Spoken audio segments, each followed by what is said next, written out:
Right. For many years, all kind of martial arts. And then I went to, always, yoga was always in between. And my belly dancing for 8 years. And 2 years of boxing. Right. And still martial art back and forth. Who do you practice your boxing on? It's a training boxing that I'm Oh, okay. It's not boxing on the ring, it's training. No, I know, but do you need a punching bag? You need something to practice No, on. you don't really need a bag. Well, if you do on it's better if you, Right, if you do right. it. Because but you can do a lot of training without necessarily hitting somebody. Right, okay. That's good to know. Energy boxing. Energy box. That's a nice phrase. That's good to know. Yes, I'm a little close to you, so I don't want to There's get... a lot of, I think in boxing training, if you really want to burn a lot of calorie, it's one of the best. Wonderful. I've heard boxing is good also to get your anger out, And your right? cardiovascular. For your great shape. cardiovascular, so your Yes. heart starts moving, so your heart chakra is activated a And lot. anger. In anger, right. So we want positive energy. We want positive energizing of our chakras. What we're going to do is we're going to pick up where we left off in the previous episode. We're going to continue to stretch, and folks at home, please stretch with us.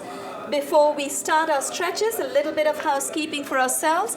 We have a lot of support for you. We have a website and we have a blog, www.yogaxpress.com and yogaxpress.blogspot.com. But we also have a postcard with the 48 stretches, very simple, basic, common denominator stretches. Basically, they're stretches that all yoga schools teach you anyway. So if you are already going to a yoga school, please keep going. Don't use us as a substitute. In fact, Adina and I were talking about it in the just after the taping in the previous episode. We said yoga should be called a complementary science, not an alternative science. Why is it instead of? It should be in addition to, right? Mm-hmm. Yoga can be side by side with your regular activities. So just make us a little link in the chain of your fitness activities. We also have a little fridge magnet, which I'm running out of, but as long as I still have it, I will send you a copy. These postures are adapted from a book called Yoga Secrets, and that's my third title. And we are ready to stretch. Our program, Yoga Express, airs Monday through Friday, 1:30 in the afternoons on Time Warner 57, RCN 84, and Files 35. Now, stay there, I want to point out one other thing. If you notice at the beginning of this episode today, we were all in different. Josiane's got a tender knee, so I'm not going to point it. And the sciatica. And the sciatic problem as well. But Adina and I are in two different starting postures, and I want you to understand at home, you can start your seated yoga postures, and even for meditation, both these postures are equally good, but the way Adina is sitting is probably better. It's called Sukhasana. Padmasana is when you get your heel right across to the opposite inner thigh. Sukhasana, when you're sitting comfortably, and if you feel that your knees are not going to go down today, you can sit on a block. When your knees make the connection with the ground, you are grounding, you're earthing yourself. And if you notice, very instinctively, Adina got her palms on her knees. When you sit in cross-legged position, your palms are turned up. Forefinger and thumb connect. You sit in Vajrasana, the way I'm sitting on my heels, the palms turn down. Forefinger and thumb still connect, but you turn it down. So this way, and for me, again, depending on anatomical proportions, my body is able to lift, my middle part of my body is able to lift up higher when I sit on my heels. Some of us have a longer waist, as Adina and Josiane might. They're very comfortable sitting in cross-legged position. Folks at home, if you're not very sure what is good for you, sit on a block the first time, sit in cross-legged position or Sukhasana, and make sure your knees touch the ground. That's when your body really comes up. It energizes the middle part of your body, and that's what this episode is all about today. We closed the previous episode with Ardha Matsyendra, half Lord of the Fishes. It was a wonderful abdominal twist, and a stretching of the obliques as well in the side of our body. We continued on. No, actually, we did a little more than that. We did Paschimottan, right? Janu Sirsha, head to knee. We did the posture with one leg extended, head to knee. Janu is knee, Sirsha is head. Literally, Janu Sirsha is head to knee. My head didn't quite touch my knee, but you know what? I tried, and I felt the compression. I'm happy. So let's do one thing. Let's stay with both our legs extended. We've already done this forward fold. What we're going to do is show you how to transition into pigeon posture. So Josiane, I know you love this particular posture. So we're going to transition very gracefully into pigeon. So keep your feet as they are, left foot stays where it is. Actually, yes, and very gracefully as you can, swing your right leg all the way back. So take your right leg back, use your hands, it doesn't matter, use your hands and move. And once you come down, what we're going to do is fold the left foot in very gently, and that will help take your right leg all the way back. Now curl your toes in the right leg, that will help you move. Use your toes to push your knees further back so that your hips come closer to the ground. Now this is wonderful. It's a wonderful stretch for your quads on the right side, but it's also a beautiful adductor stretch on your upper left thigh, which is your muscles on the left outside of the left thigh. But we want to talk about forward folds and compression. So once your knee is as far out as possible, uncurl your toes. What we're going to do, we're going to go a little further in this to feel that compression. But first, let's inhale and expand our chest. As we exhale, we are going to fold forward with a straight back. If your forehead, keep your elbows bent, keep your elbows close to your body. If your forehead touches the ground, that's great. If it doesn't, try to put something in front, below your forehead, so you make the connection. But at the same time, please hold your postures. Josiane and Adina, stay there. At the same time, when you go down, you'll also feel a beautiful compression of your upper abdomen on your shin and your lower abdomen on your upper thigh. And keep exhaling.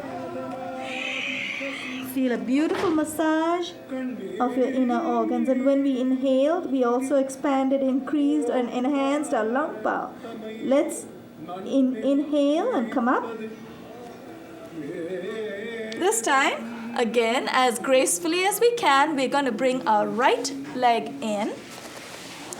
Fold the right leg, and very gently, very smoothly, let's take our left leg all the way out to the back. Now, place both your palms in front of your right foot. We're all a little more flexible on one side than the other. Do you feel that too, Adina? Yeah, it depends where your hips are, how curved your spine is. There you go. So for me, I don't know where my hips are today, but I know that my left leg is a little more flexible. So for me, in this particular, if your right knee, for me, my right leg is not bending as much, I'm going to bring it a little closer to my groin. And then I'm going to straighten my body. So make sure your hips are nice and centered. How do you feel? Which leg do you think is more flexible? They seem even out today. Wonderful. We'll see when I come down. That's wonderful. I also want to point out something that's beautiful. The way Adina has her heel tucked into her groin, that is the traditional way of kapotas. And this is kapot, a pigeon. That's a traditional way. You would tuck your heel into your groin so you feel a nice pelvic massage right there.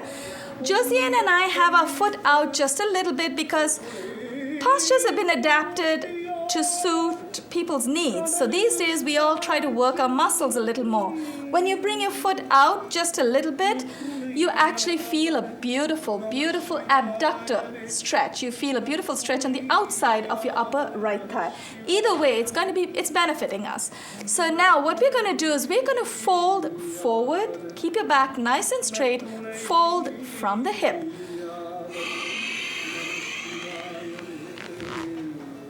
Now this is going to make up for the compression that we did not get earlier for Josiane and me. And we're going to fold forward. Try and touch your forehead to the ground if you can. And as we are folded over, I just want to point out something. You will feel an intense stretch in your abductors, the outside of your upper right thigh. But more than that, you will feel a wonderful compression of your upper and lower abdomen. Hold. When we say hold, it's hold your posture, not your breath. Press with your palms. Inhale. Let's come up. Keep it back nice and straight.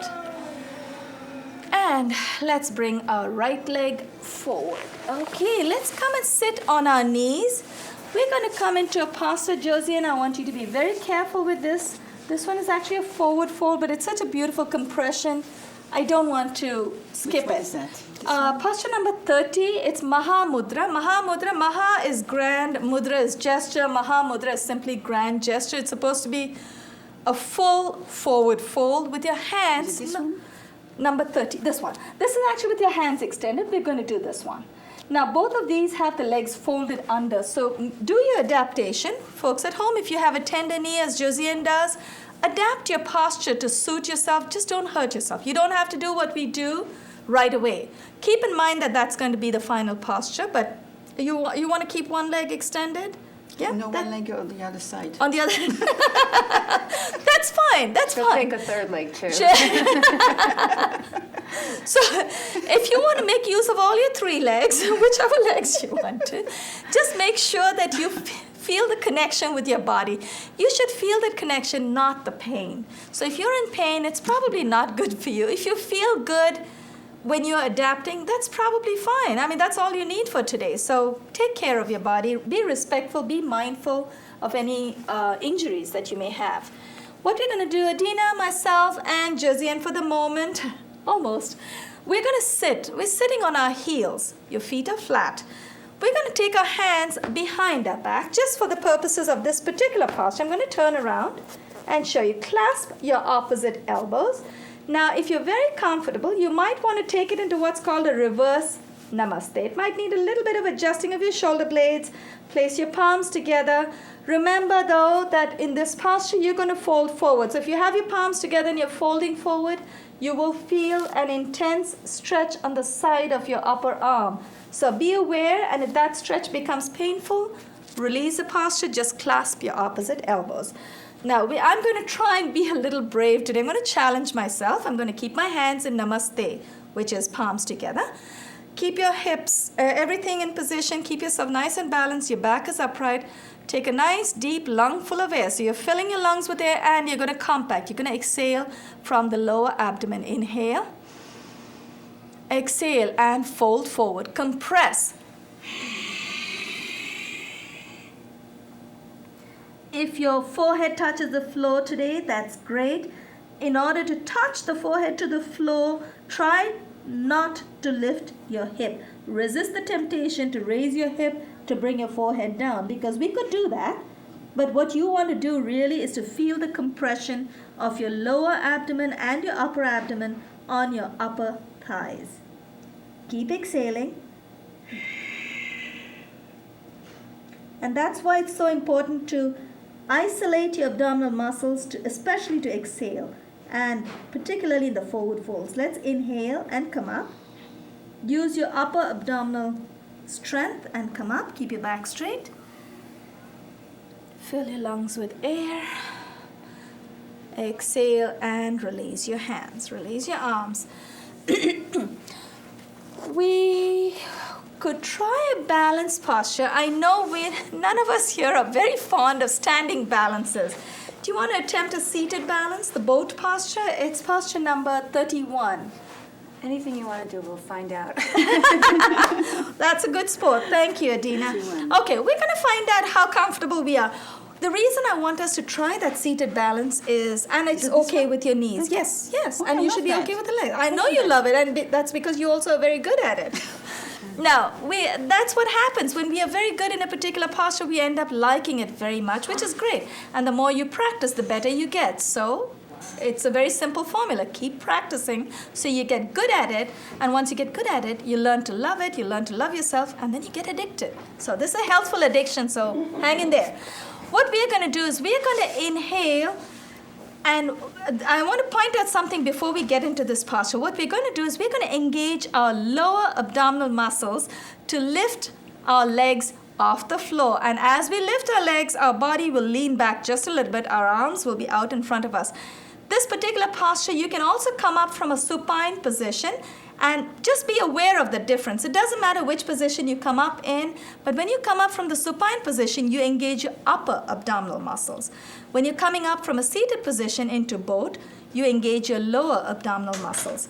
So, and when you do that, you compress your lower abdominal muscles, you compress the organs inside your intestines, you're tightening everything, and you're sending, where the mind goes, energy flows. You're sending fresh oxygen, you're sending your energy to that region of the body that needs it most.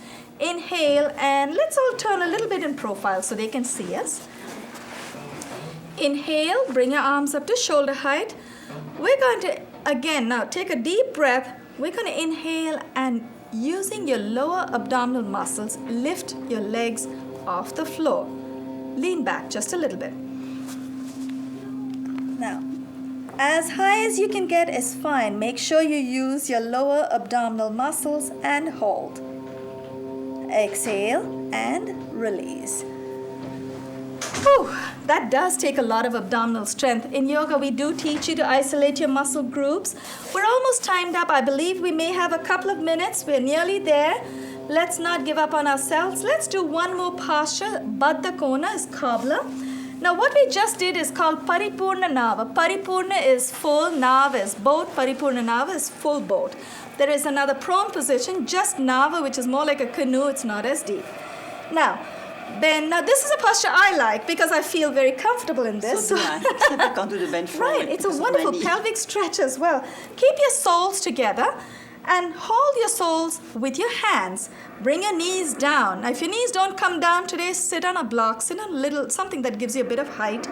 And what we're going to do is we're going to exhale and fold from the hip. Keep your back nice and straight and fold. Exhale.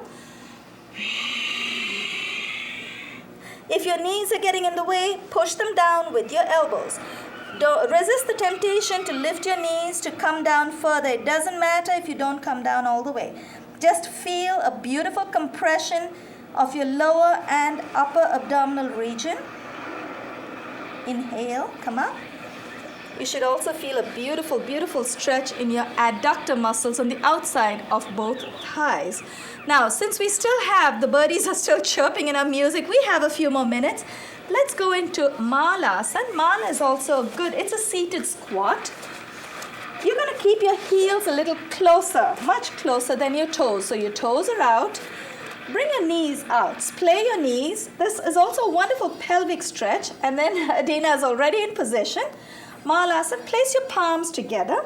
I can't do it all the way because of my You knee. don't want to go down all the way. If your heels don't come down to the ground, remember, just be aware there may be a little bit of tension in your body today. So as long as you're aware of it and you know where the problem is, you're fine. Awareness is what this is all about. But if your heels don't touch, you can also place a block or a little towel or something under. Push. Inhale, bring your chest out and hold. You should feel a beautiful compression of the lower abdomen on either side on your upper thighs. Exhale and release. One more compression posture. Let's extend our legs out in front of us. How are we doing for time, Jabari? Can we keep going? We're doing okay? All right, I think we may have a few minutes. So keep both your legs extended, keep your feet flexed. We're going to do a few abdominal twists with our legs extended. What we're going to do is place both our hands to the left side and your one hand goes further. Now, if you feel you're not going to go down too deep, if you take your left hand further behind you, you will go a little deeper. So I'm going to keep it a little closer just to challenge myself. Keep your feet flexed. Exhale and dip your torso to the left. If your forehead touches the ground, that's great. Make sure you resist the temptation to lift your hip off the ground. Keep your hip down. The right side of your hip stays down.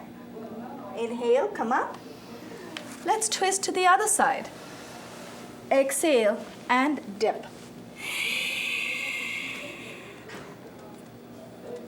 This posture is called Supta Parivritta. Supta is supine, Parivritta is deep twist. This is not a supine posture, but it almost looks like one. Inhale, let's come up.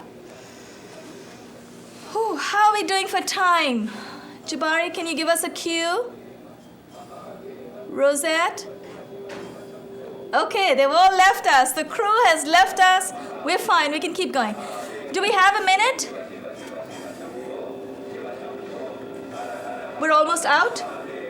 3 minutes? Oh, great. Oh, my God. That's fantastic. We have 5 minutes. We can do wonderful, wonderful massages in prone. Oh, wow. We have 5 minutes. Thank you, Rosette. Okay, let's come into prone position. Palms below your shoulders, palms are nice and splayed. What we're going to do is we're going to tighten our abdominal muscles and we're going to peel our hip off the ground. Curl your toes in, chin is to the ground. We're going to inhale and peel your hip off the ground. So when I say peel, your knees are going to come closer to your torso. So keep inhaling, bring your knees closer and closer. Use your toes, bring your hips off. This is Ashtanga Namaskara. Ashta is 8, Anga is limbs, Namaskara is prayer. This is 8-limbed posture. That's chin, your 2 palms, your chest, your knees, and your toes are the 8 limbs. Anga is not really limbs, it's body parts.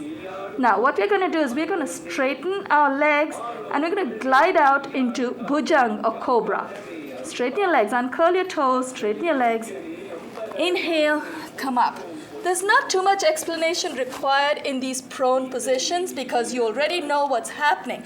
Because our belly is touching the floor, we're getting a beautiful massage. So that's very instinctive. I also want to point out something that's beautiful, very graceful. Want to point out in Bhujang Asana, rest posture in Bhujang is always forehead to the ground. Bhujang or Cobra is the only posture in this sequence where you rest with your forehead to the ground. All the other prone positions, you have your chin to the ground. Now, we already came up in Cobra, so this time we're going to go into, and let's make a fist with our palms first. Tuck your thumb into your palms, curl your fingers over your thumb. We're going to place our fist facing up in our pelvic region. You want to make sure you don't hurt yourself. You want to give yourself some padding. We're going to go into locust or salab asana. Salab is locust, chin is to the ground. We will inhale, tighten your lower back muscles, and this time there's a compression of your lower back muscles. Inhale, lift your legs off the ground. Exhale, release. This does not give us too much compression, especially with our fist where it is, but we want to be sure we are safe. We don't want to hurt ourselves, so we're going to keep our fist there. Now, get your hands out. Hold on to your right ankle with your right hand, left ankle with your left hand. We have 3 minutes to go. That's wonderful. Thank you, Rosette. We're going to go into a posture called bow or archer's bow. I love the bow, mine doesn't. But you, okay. All right, no, that's fine. All right, let's go into this one. How about this? Yeah, the boat. This is what we call the Navasan, the canoe. Nav is boat. It's not the paripur, not the full boat. We need to engage your lower back muscles, tighten your gluteals. We're going to inhale, bring our arms and our legs up. So knees come off the floor, elbows go off the floor. Inhale, come up. Now, sometimes, if it's, actually no, in the bow we would do that. We don't want to go sideways. Just hold. Make sure you don't take too much tension in your neck. Exhale and release. So you don't want to do the bow. Actually, you know what? Relax in this. You do this posture again. I just want to show them the bow so they can massage the internals. Why don't you get back, Josiane, into the boat? The nav, what we just did, legs and arms off. And Adina and I will get into a bow posture, archer's bow. Hold on to your right ankle with your right hand, left ankle with the left hand. No, Josiane, be careful. You want to try? Be careful. Okay, Josiane is being very brave. Be very careful, okay? Chin is to the ground. Inhale, lift your knees and your chest. Peel it off the ground. Inhale and come up. And if you want to give another extended massage, rock sideways or forward. As Adina is doing, forward and back, or go sideways. Just be aware when you do forward and back rocking, you're massaging your upper abdominal region. When you do sideways, you're doing your lower, massaging your lower abdominal region. Exhale and release. We're almost timed out. Why don't we go into a posture that I know Adina would love? Let's go into shoulder stand. And you can go into half shoulder stand because you said, are you okay with shoulder stand? Legs up. No. I'll talk you through it. No. We're going to come back and supine and just go. This one? No, it's actually not. It's off of our card. It's not on this. This is just a special treat for us. No, no stand for me. Okay, go into this posture, 42. Viparita Karani. Okay, let's go. Let's come into supine. You just have to lift your legs off the floor. This one. You're okay with that? Yeah, come in that. It will be new. I want to see how you do the shoulder stand. Yeah, sure, come. So come back in supine position, turn over. I'm going to undo my fancy clip, my plastic clip, my lovely, lovely clip that holds. Now, shoulder stand is not on our list of 48 stretches, but this is a special treat for us. Place your palms flat under your buttocks.